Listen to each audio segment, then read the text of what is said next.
प्रधानमंत्री नरेंद्र मोदी अब अपनी बात सामने रखेंगे और देखिए बड़ी तादाद में लोग वहां पर केदारनाथ धाम में प्रधानमंत्री मोदी की बात सुनने के लिए इच्छुक तत्पर इंतजार कर रहे हैं।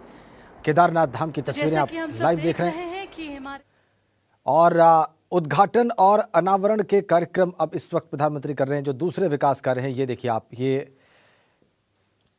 ये लोकार्पित किया प्रधानमंत्री नरेंद्र मोदी ने। लोकार्पण करने जा रहे हैं श्री केदारनाथ धाम में पुनर्निर्माण के अंतर्गत प्रस्तावित कार्यों का एक बार लोकार्पण कर रहे हैं इस वक्त प्रधानमंत्री नरेंद्र मोदी। जो पुनर्निर्माण के काम हुए हैं का लोकार्पण किया जा रहा है वो है श्री आदि गुरु शंकराचार्य समाधि की स्थापना, सरस्वती नदी के तट पर बाढ़ सुरक्षा तथा घाटों के निर्माण, एक बार जोरदार तालियां, तीर्थ पुरोहितों के आवास, मंदाकिनी नदी तट पर बाढ़ सुरक्षा तथा गरुड़ चट्टी के लिए मंदाकिनी नदी पर 60 मीटर पुल के निर्माण। और वास्तव में आज बहुत ही खुशी का पल है कि हमारे देश के प्रधानमंत्री श्री नरेंद्र मोदी जी के करकमलों द्वारा श्री केदारनाथ धाम में पुनर्निर्माण के अंतर्गत प्रस्तावित कार्यों का लोकार्पण किया जा रहा है और साथ ही केदारनाथ धाम में पुनर्निर्माण के अंतर्गत प्रस्तावित कार्यों के तो पुनर्निर्माण के जो काम हुए हैं उनका लोकार्पण किया है अभी प्रधानमंत्री ने। और इसमें मंदाकिनी नदी पर सुरक्षा पुल का निर्माण, तीर्थ पुरोहितों के लिए आवास, ये तमाम चीजें शामिल हैं। इसके लोकार्पण के बाद अब प्रधानमंत्री वहां पर अपना संबोधन देंगे और देखिए उनको सुनने के लिए बड़ी तादाद में केदारनाथ धाम में लोग उपस्थित।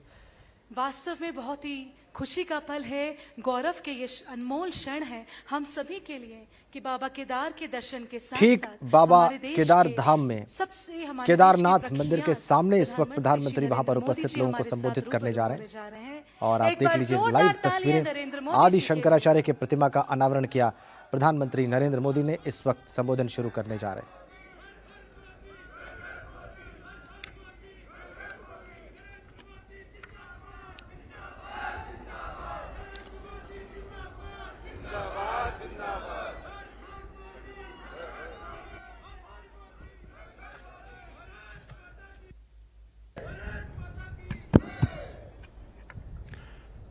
जय बाबा केदार,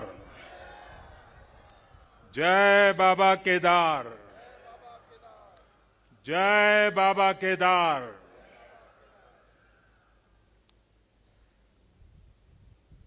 दैवीय आभा से सुसज्जित इस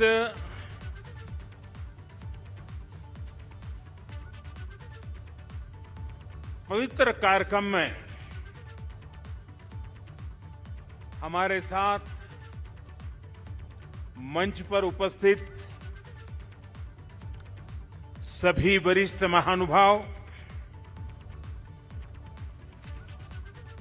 इस पावन पवित्र भूमि पर पहुंचे हुए सभी श्रद्धालुगण, आप सबको आदरपूर्वक मेरा नमस्कार।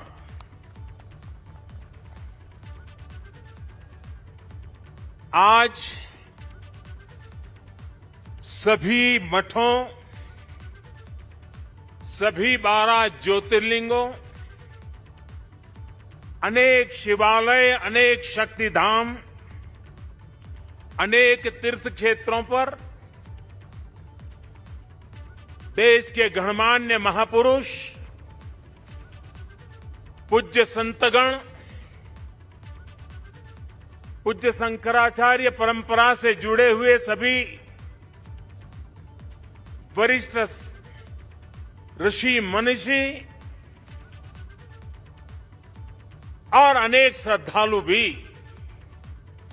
देश के हर कोने में आज केदारनाथ की इस पवित्र भूमि के साथ, इस पवित्र माहौल के साथ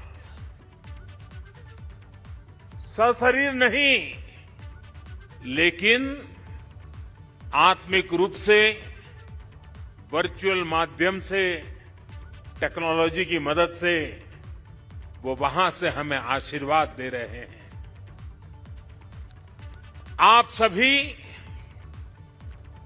आदि शंकराचार्य जी की समाधि की पुनः स्थापना के साक्षी बन रहे हैं।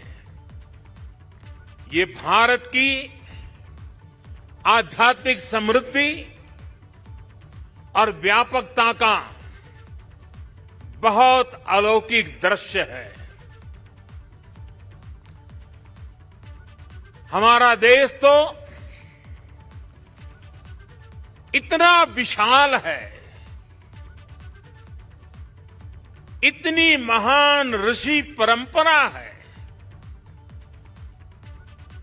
एक से बढ़कर एक तपस्वी आज भी भारत के हर कोने में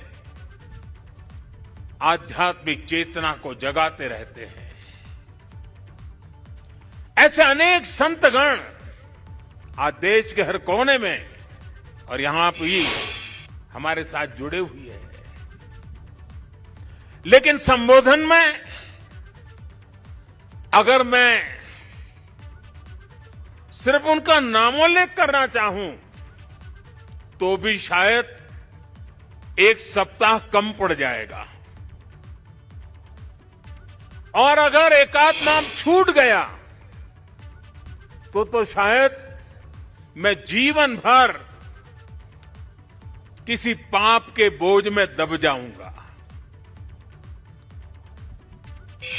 मेरी इच्छा होते हुए भी मैं इस समय सभी का नामोल्लेख नहीं कर पा रहा हूं, लेकिन मैं उन सबको आदरपूर्वक प्रणाम करता हूं। वे जहां से इस कार्यक्रम में जुड़े हैं, उनके आशीर्वाद हमारी बहुत बड़ी शक्ति है। अनेक पवित्र कार्य करने के लिए उनके आशीर्वाद हमें एक शक्ति देंगे, ये मेरा पूरा भरोसा है।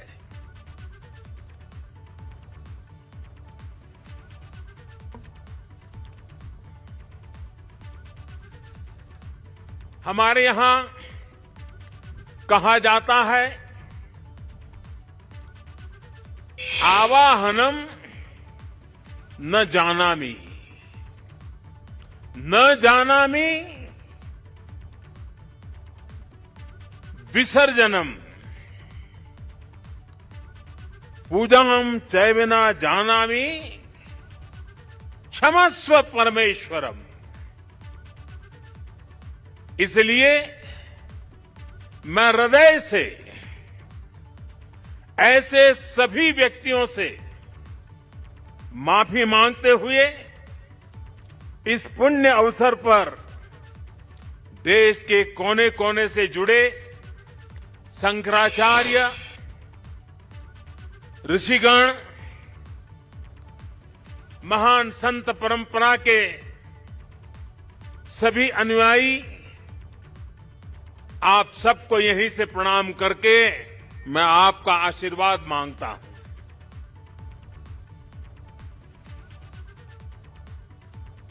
साथियों, हमारी उपनिषदों में आदि शंकराचार्य जी की रचनाओं में कई जगह नेति नेति, जब भी देखो नेति नेति,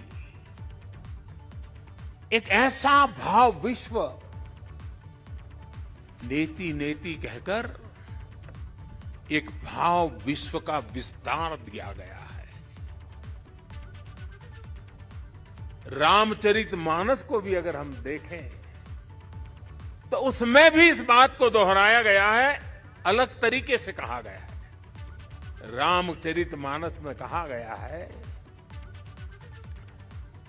कि अभिगत अकथ अपार, अभिगत अकथ अपार, नेति नेति नित निगम कह, नेति नेति नित निगम कह।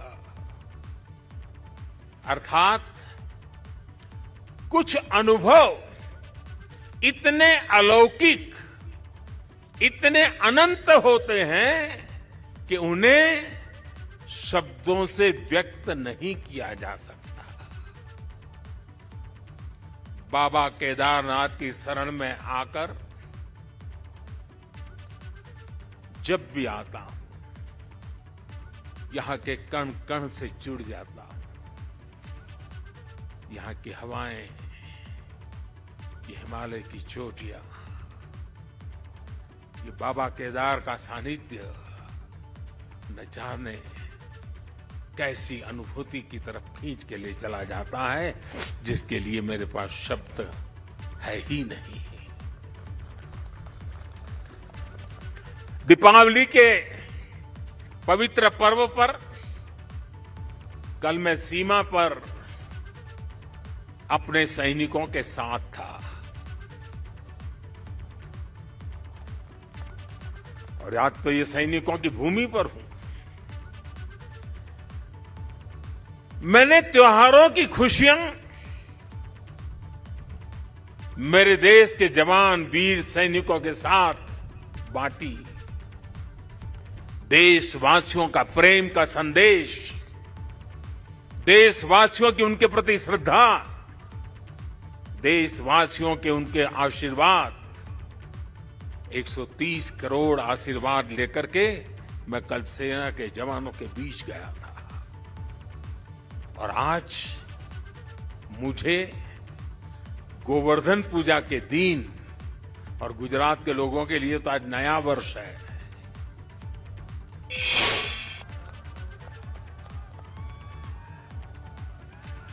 गोवर्धन पूजा के दिन केदारनाथ जी में दर्शन पूजन करने का मुझे सौभाग्य मिला है।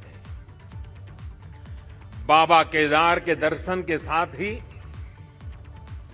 अभी मैंने आदि शंकराचार्य जी की समाधि स्थान वहां कुछ पल मैंने बिताए। एक दिव्य अनुभूति का वो पल था।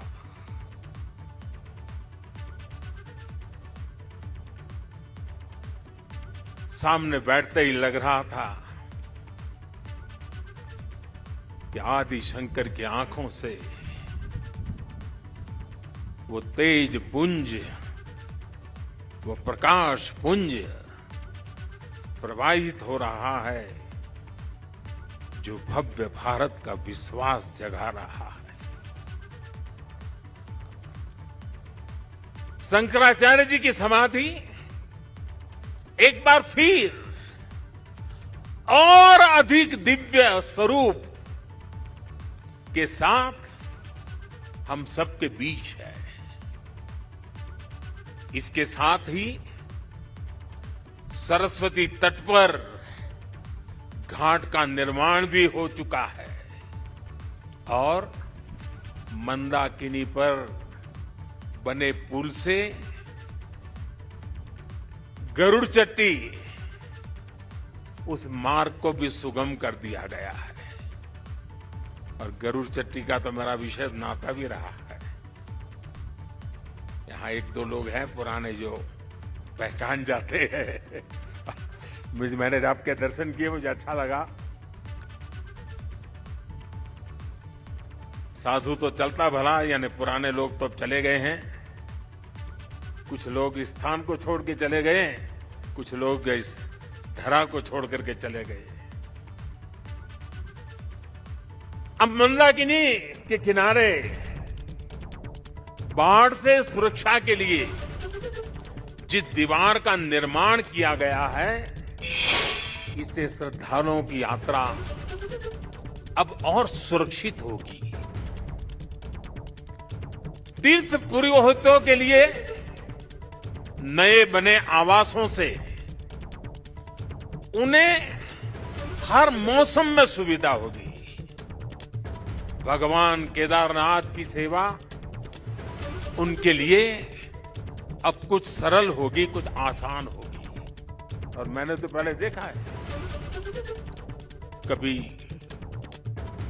प्राकृतिक आपदा आ जाती थी तो यात्री यहां फंस जाते थे, तो इन पुरोहितों के घरों में ही एक एक कमरे में इतने लोग अपना समय बिताते थे। और मैं देखता था कि हमारे पुरोहित खुद बाहर ठंड में ठिठुरते थे, लेकिन अपने जो यजमान आते थे, जो अपने उनकी चिंता करते थे। मैंने सब देखा हुआ है, उनके भक्ति भाव को मैंने देखा हुआ है।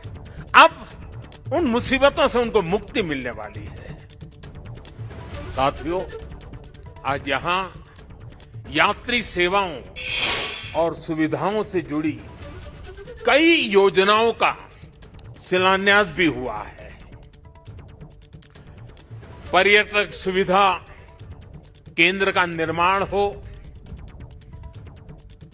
यात्रियों की और इस इलाके के लोगों की सुविधा के लिए आधुनिक अस्पताल हो, सारी सुविधाओं वाला अस्पताल हो, रेंट सेंटर हो, ये सभी सुविधा श्रद्धालुओं की सेवा का माध्यम बनेगी। उनके तीर्थाटन को अब कष्ट से मुक्त, केदार से युक्त, जय भोले के चरणों में लीन होने का यात्रियों को एक सुखद अनुभव होगा। साथियों, बरसों पहले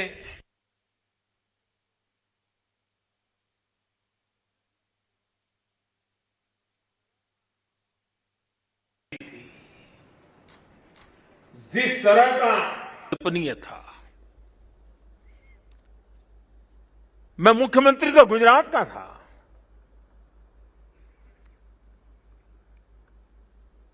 लेकिन मैं अपने आप को रोक नहीं पाया था। मैं यहां दौड़ा चला आया था। मैंने अपनी आंखों से उस तबाही को देखा था, उस दर्द को देखा था। जो लोग यहां आते थे वो सोचते थे कि क्या अब ये हमारा केदार धाम या हमारा केदारपुरी फिर से उठ खड़ा होगा क्या? लेकिन मेरे भीतर की आवाज कह रही थी, ये पहले से अधिक आन बान शान के साथ खड़ा होगा।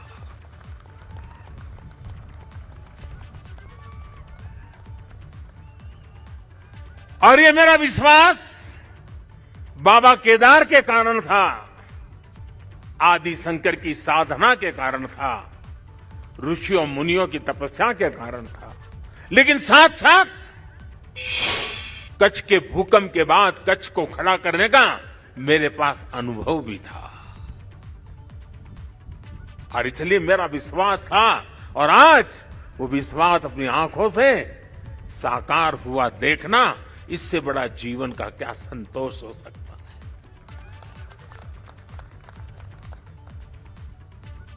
मैं इसे अपना सौभाग्य मानता हूं कि बाबा केदार ने, संतों के आशीर्वाद ने, इस पवित्र धरती ने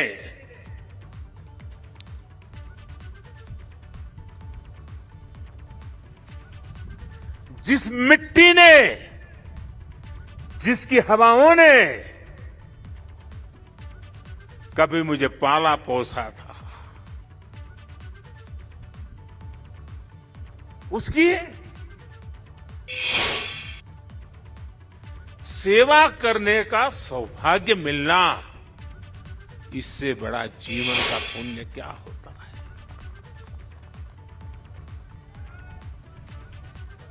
इस आदि भूमि पर शाश्वत के साथ आधुनिकता का ये मेल,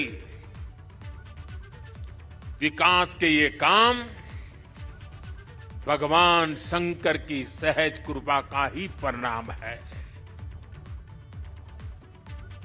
ये ईश्वर नहीं क्रेडिट ले सकता, इंसान क्रेडिट नहीं ले सकता, ईश्वर कृपा ही इसकी हकदार है।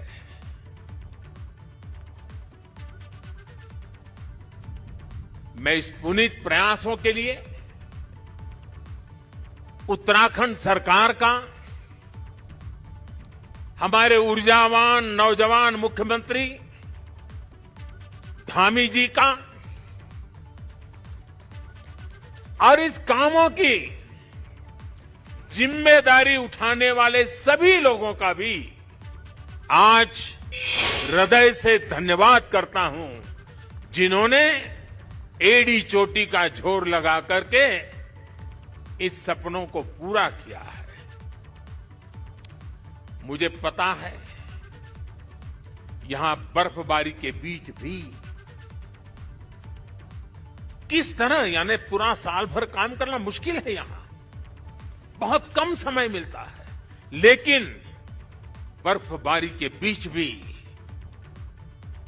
मेरे हमारे श्रमिक भाई बहन जो पहाड़ों के नहीं थे, बाहर से आए थे, वे ये ईश्वरीय कार्य मान करके बर्फ वर्षा के बीच भी, माइनस टेम्परेचर के बीच भी काम छोड़ करके जाते नहीं थे, काम करते रहते थे, तब जाकर के ये काम हो पाया है।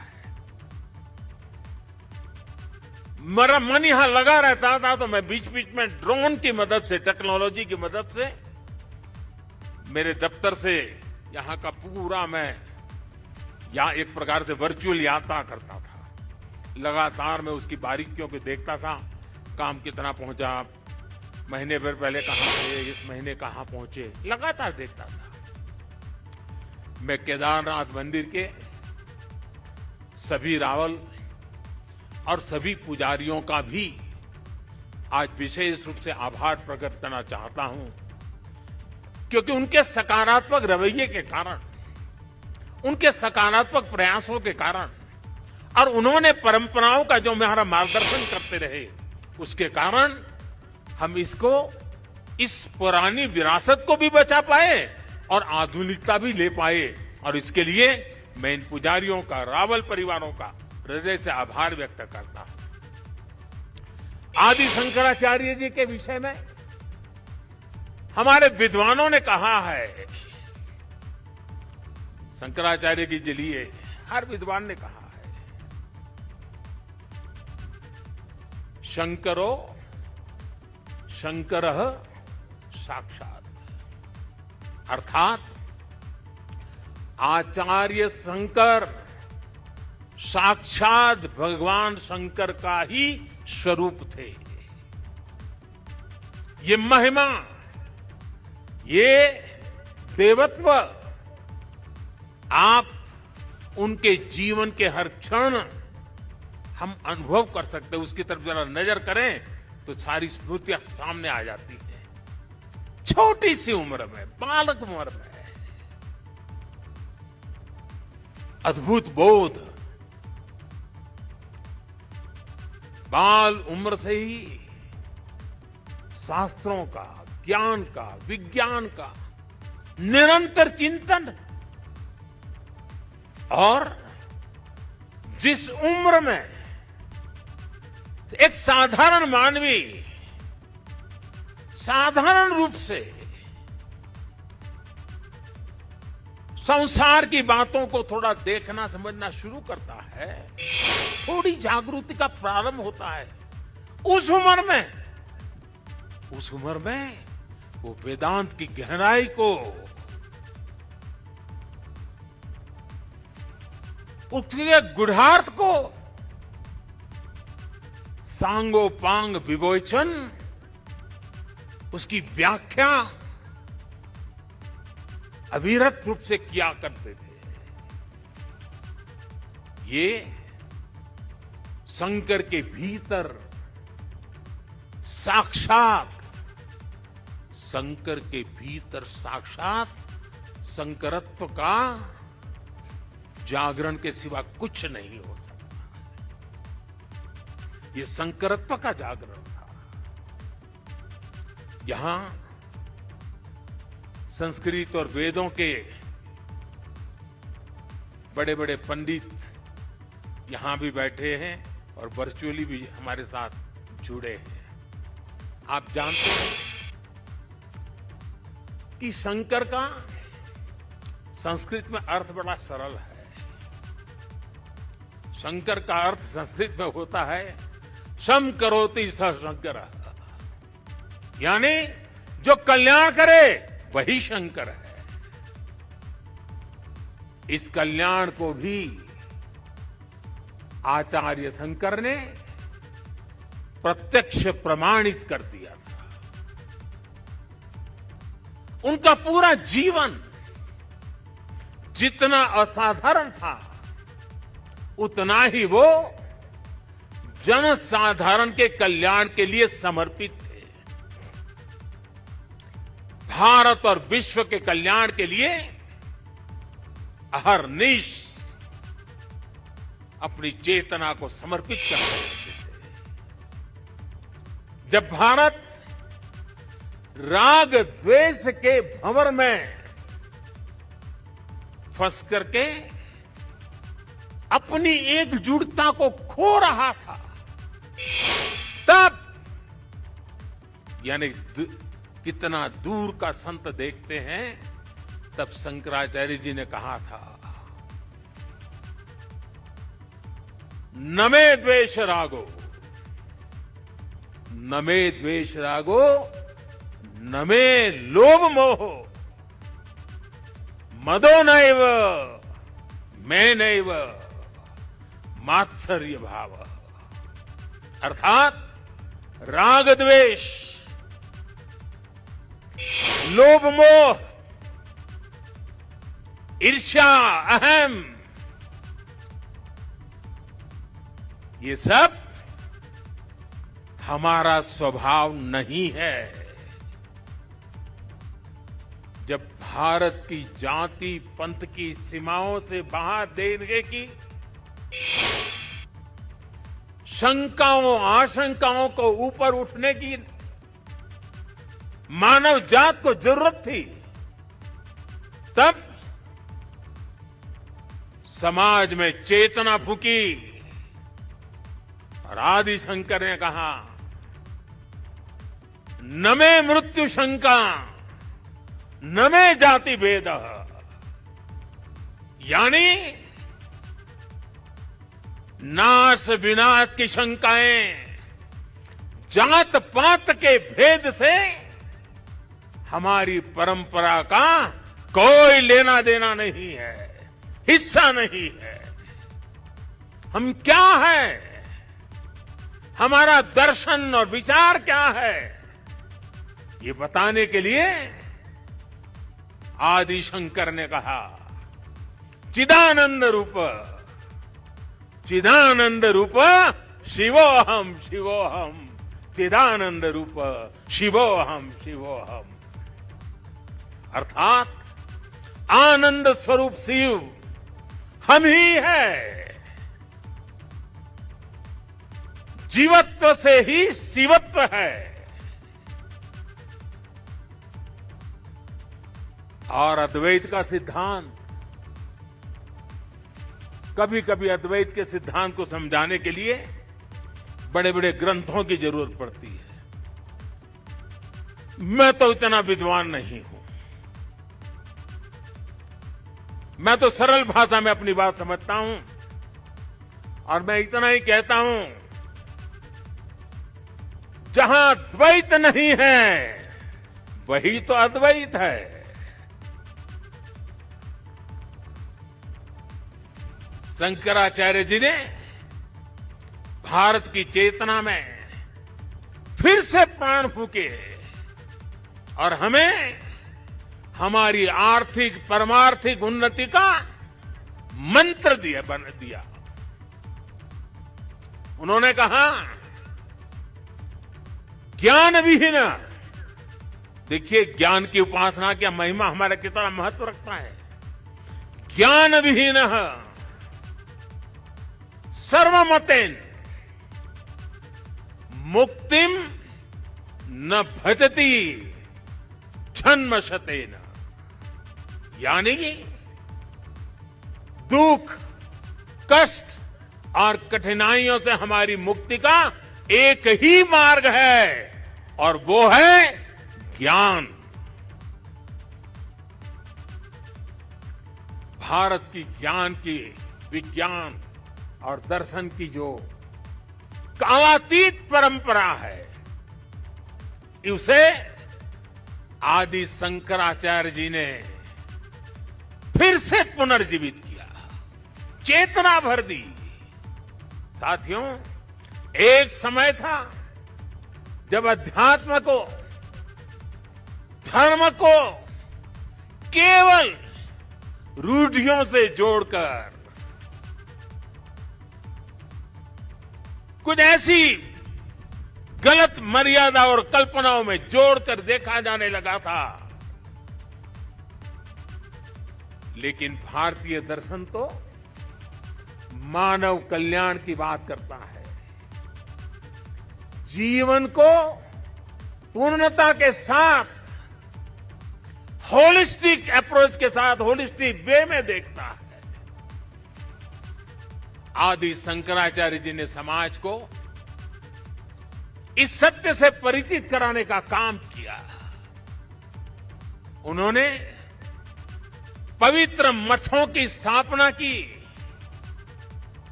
4 धामों की स्थापना की, 12 ज्योतिर्लिंगों का पुनर्जागृति का काम किया।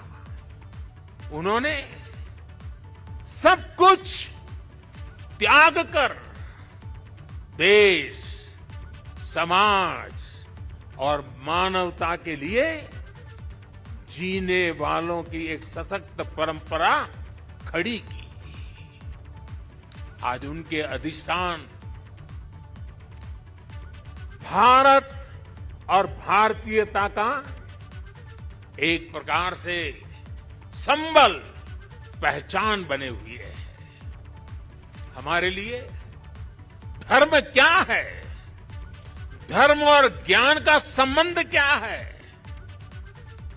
और इसीलिए तो कहा गया है, अथा तो ब्रह्म जिज्ञासा, अथा तो ब्रह्म जिज्ञासा। इसका मंत्र देने वाली उपनिषदीय परंपरा क्या है? तो हमें पल प्रतिपल प्रश्न करना सिखाती है। और तभी तो बालक नचिकेता यम के दरबार में जाकर के यम की आंख में आंख मिला करके पूछ देता है,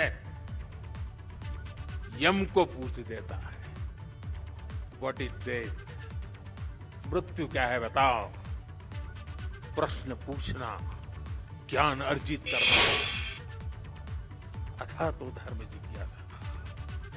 हमारी इस विरासत को हमारे मठ हजारों सालों से जीवित रखे हुए हैं, उसे समृद्ध कर रहे हैं। संस्कृत हो, संस्कृत भाषा में वैदिक गणित जैसे विज्ञान हो, इस मठों ने, हमारे शंकराचार्य की इस परंपरा ने इन सब का संरक्षण कर पीढ़ी दर पीढ़ी मार्ग दिखाने का काम किया है। मैं समझता हूं आज के इस दौर में आदि शंकराचार्य जी का सिद्धांत और ज्यादा प्रासंगिक हो गए हैं। साथियों, हमारे यहां सदियों से 4 धाम यात्रा का महत्व रहा है। 12 ज्योतिर्लिंग के दर्शन की, शक्तिपीठों के दर्शन की, अष्टविनायक जी के दर्शन की, ये सारी यात्रा की परंपरा, ये तीर्थाटन हमारे यहां जीवन काल का हिस्सा माना गया है। ये तीर्थाटन हमारे लिए सिर्फ सैर सपाटा पर्यटन भर नहीं है, ये भारत को जोड़ने वाली, भारत का साक्षात कराने वाली एक जीवंत परंपरा है। हमारे यहां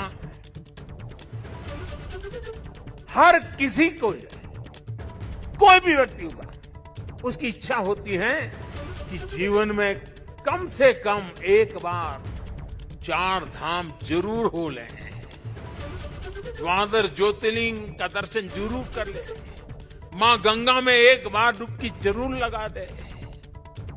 पहले हम घर में बच्चों को शुरू से ही सिखाते थे, परंपरा थी। बच्चों को घर में सिखाया जाता था, सौराष्ट्रे सोमनाथ च श्रीशैले मल्लिकार्जुनम, बचपन में सिखाया जाता। द्वादश ज्योतिर्लिंग का ये मंत्र घर बैठे बैठे एक बृहत भारत का, विशाल भारत का हर दिन यात्रा करा देता था। बचपन से ही देश के इस अलग अलग हिस्सों से जुड़ाव एक सहज संस्कार बन जाता था। ये आस्था, ये विचार पूरब से पश्चिम तक, उत्तर से दक्षिण तक भारत की एक जीवित इकाई में बदल देता है। राष्ट्रीय एकता की ताकत को बढ़ाने वाला एक भारत श्रेष्ठ भारत का भव्य दर्शन सहज जीवन व्यवस्था का हिस्सा था। बाबा केदारनाथ के दर्शन करके हर श्रद्धालु एक नई ऊर्जा लेकर जाता है। साथियों, आदि शंकराचार्य की विरासत को, इस चिंतन का आज देश अपने लिए एक प्रेरणा के रूप में देखता है। अब हमारी संस्कृति के, हमारी इस विरासत को, आस्था के केंद्रों को इसी गौरव भाव से देखा जा रहा है जैसा देखा जाना चाहिए था। आज अयोध्या में भगवान श्री राम का भव्य मंदिर पूरे गौरव के साथ बन रहा है। अयोध्या को उसका गौरव सदियों के बाद वापस मिल रहा है। अभी 2 दिन पहले अयोध्या में दीपोत्सव का भव्य आयोजन और पूरी दुनिया ने उसे देखा है। भारत का प्राचीन सांस्कृतिक स्वरूप कैसा रहा होगा, आज हम इसकी कल्पना कर सकते हैं। इसी तरह उत्तर प्रदेश में ही काशी का भी कायाकल्प हो रहा है। विश्वनाथ धाम का कार्य बहुत तेज गति से अब तो पूर्णता की तरफ आगे बढ़ रहा है।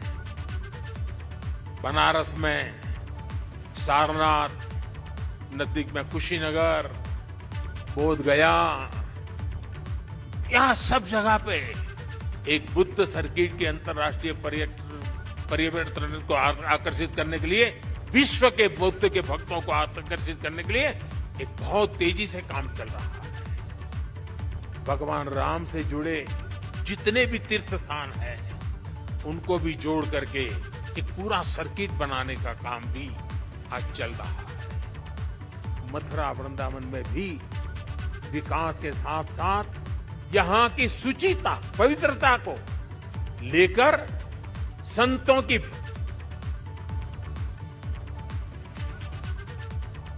आधुनिकता की तरफ मोड़ दिया जा रहा है। इतना सब आज इसलिए हो रहा है क्योंकि आज का भारत आदि शंकराचार्य जैसे हमारे मनीषियों के निर्देशों में श्रद्धा रखते हुए, उस पर गौरव करते हुए आगे बढ़ रहा है। साथियों, इस समय हमारा देश आजादी का अमृत महोत्सव भी मना रहा है। देश अपने भविष्य के लिए, अपने पुनर्निर्माण के लिए नए संकल्प ले रहा है। अमृत महोत्सव के इस संकल्पों में से आदि शंकराचार्य जी को हम एक प्रकार से अपनी बहुत बड़ी प्रेरणा के रूप में देख सकते हैं। अब देश अपने लिए बड़े लक्ष्य तैयार करता है। कठिन समय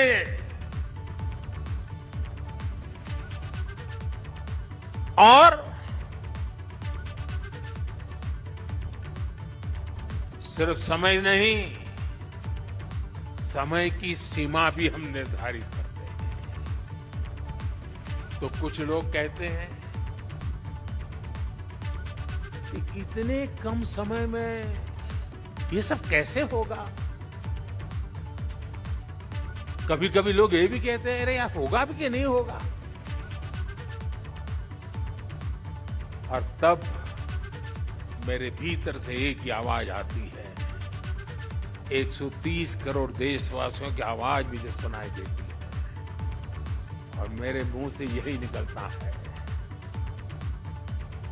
एक ही बात निकलती है, समय के दायरे में बंधकर भयभीत होना अब भारत को मंजूर नहीं है। आप देखिए आदि शंकराचार्य जी को छोटी सी आयु थी,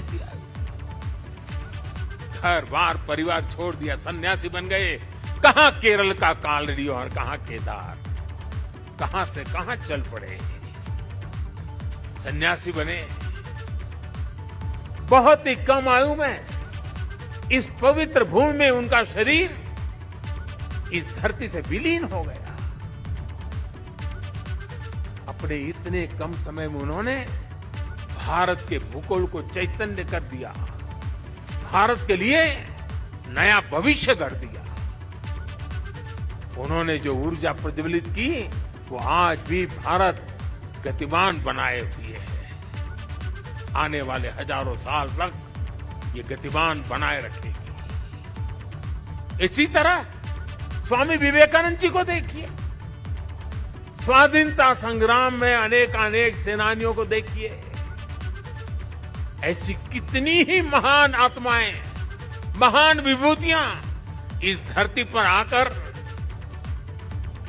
यहां प्रकट हुई, जिन्होंने समय की सीमाओं का उल्लंघन कर छोटे से कालखंड में कई युगों को गढ़ दिया।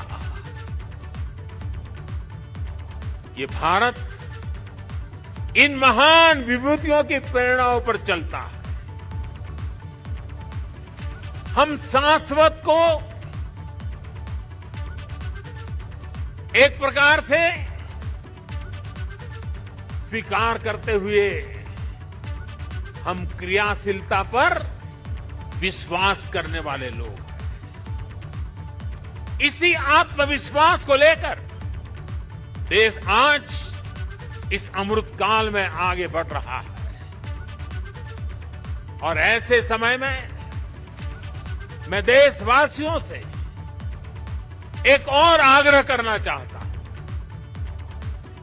स्वाधीनता संग्राम से जुड़े ऐतिहासिक स्थानों को देखने के साथ साथ ऐसे पवित्र स्थानों को भी ज्यादा से ज्यादा जाएं, नई पीढ़ी को लेकर के जाएं, परिचित कराएं, मां भारती का साक्षात्कार करें, हजारों साल की महान परंपरा की चेतना को अनुभूति करें। आजादी के अमृत काल में स्वतंत्रता आजादी का ये भी एक महोत्सव हो सकता है। हर हिंदुस्तानी के दिल में, हिंदुस्तान के हर कोने कोने में, हर कंकर कंकर में शंकर का भाव जग सकता है। और इसलिए निकल पड़ने का ये समय है। जिन्होंने गुलामी के सैकड़ों वर्षों के कालखंड में हमारी आस्था को बांध करके रखा, हमारी आस्था को कभी खरोच तक नहीं आने दी। गुलामी के कालखंड में ये छोटी सेवा नहीं थी।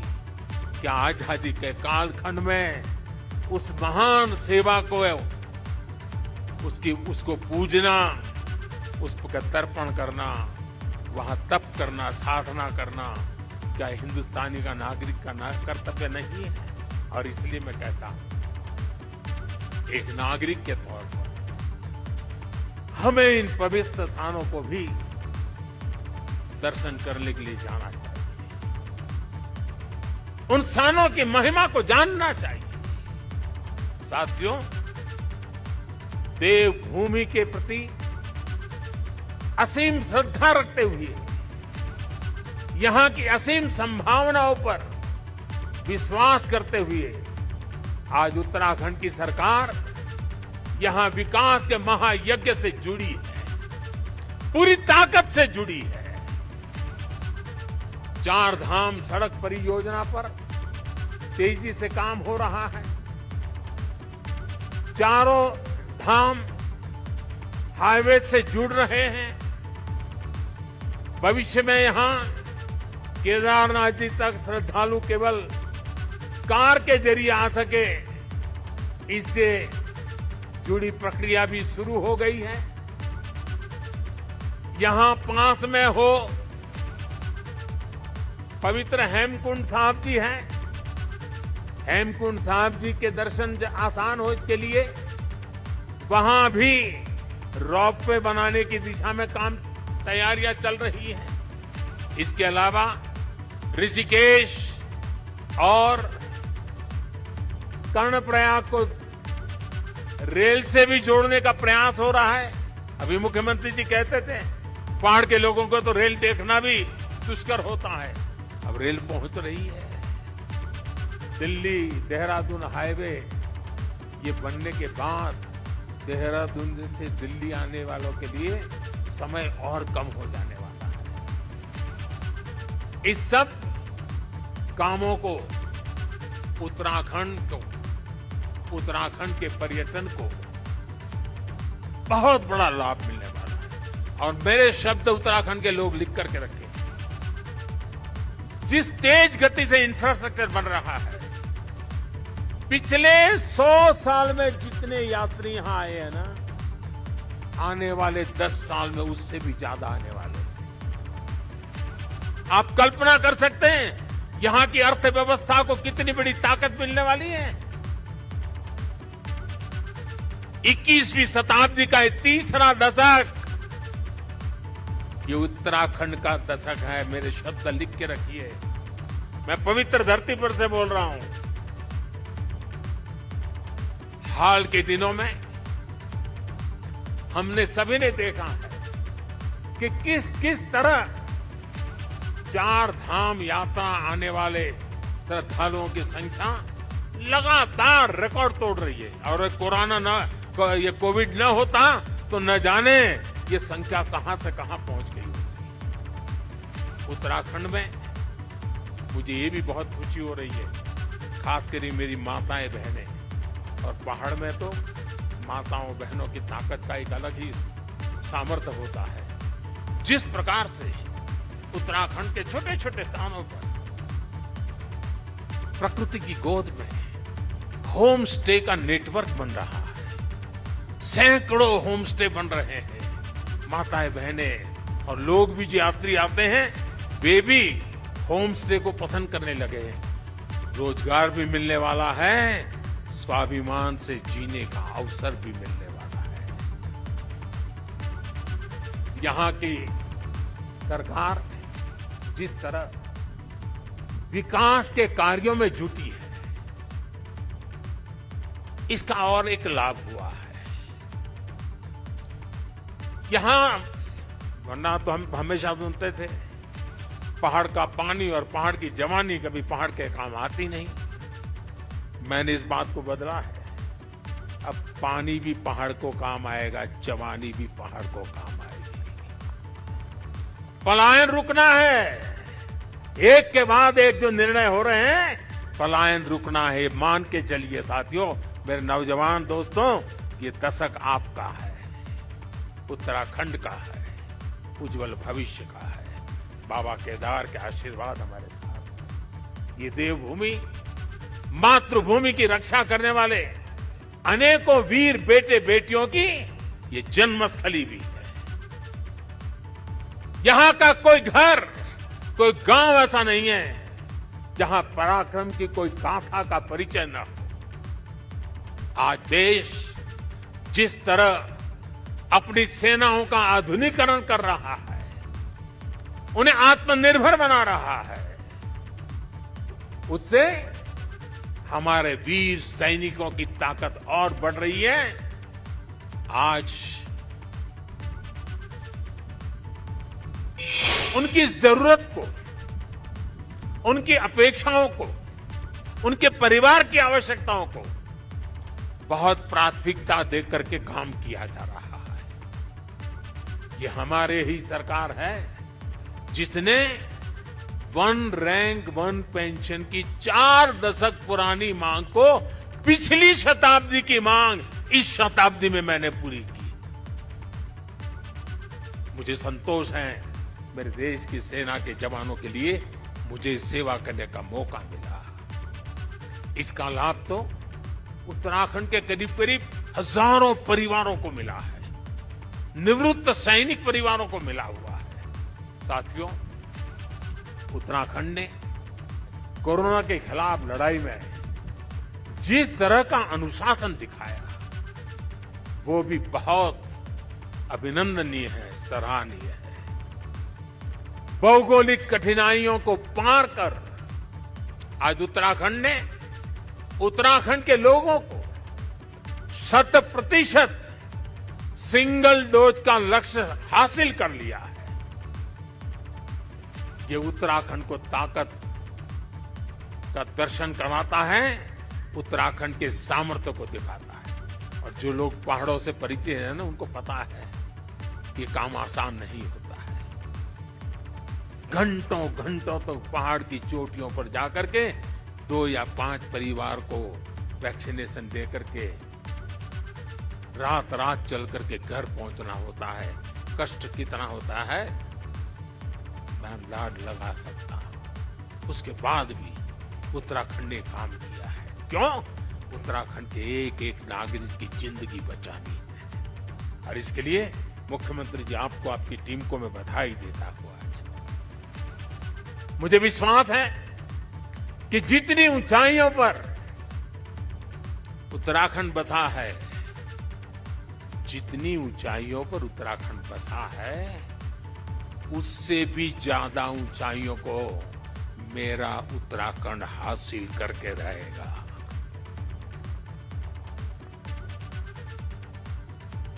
बाबा केदार की भूमि से,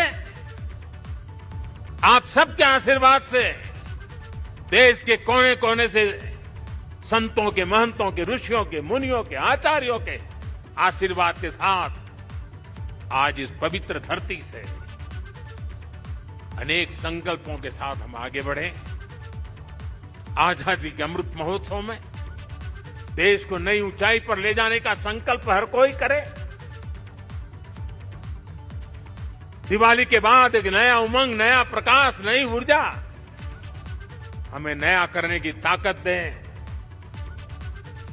मैं एक बार फिर भगवान केदारनाथ के चरणों में, आदि शंकराचार्य जी के चरणों में प्रणाम करते हुए आप सभी को मैं एक बार फिर दिवाली के इस महापर्व से लेकर के छठ पूजा तक अनेक पर्व आ रहे हैं, अनेक पर्वों के लिए अनेक अनेक शुभकामनाएं देता हूं।